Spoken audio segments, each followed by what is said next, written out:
I'll come to the simplified music notation. The first time I received a complimentary copy, I can't remember how it happened, a long time ago, about 10 years ago, I think. Without offending anyone from the foundation, I treat it as, if I may use the term, junk mail. I said, this is yet another attempt to turn the whole thing upside down, some ideal, great idealism that that's never going to. But I just clicked through and left it somehow. I can't remember why I went back to it a few months later. I think it was a relaxed sort of holiday period. I was very surprised. I realized I had been wrong. I said, I'll give it a try. And I realized it's just very, very straightforward. First of all, you don't have to relearn anything at all.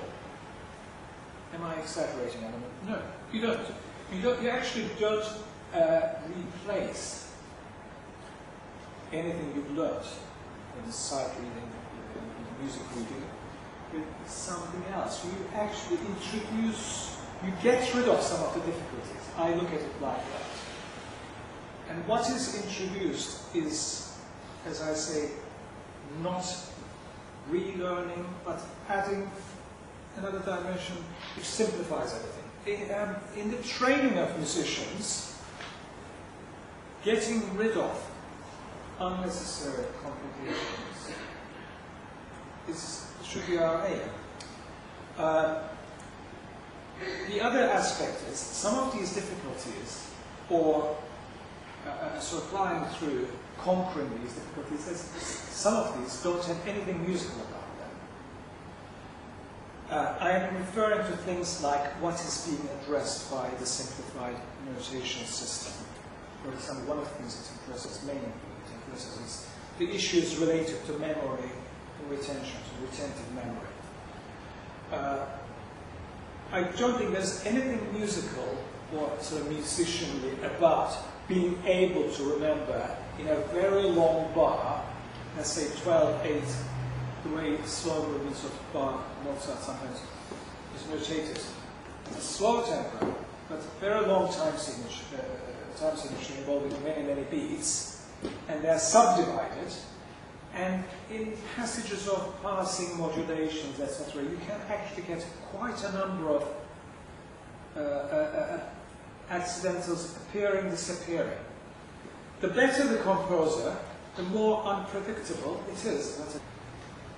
Well, the system we are being introduced to this evening, unless you're already familiar with it, solves that in a very elegant way.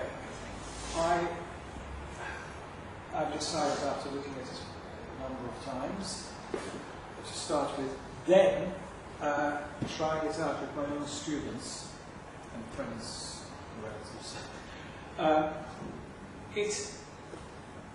It is very easy to learn because there is just about nothing to learn. All you need to do is not to worry about certain things anymore. And as I said, it's a lovely sort of, it looks good. It looks clean, so clear, there's clarity, and you can introduce somebody immediately. That's what I've discovered. I've tried it myself. I tried it with younger students with good as well as poor sight reading abilities. They reacted differently, but the result was the same. They could simply do it. This basically, as I'm sure you all agree, it's common sense. There was very little to learn, and I'm repeating myself, but you are not being introduced to a new language.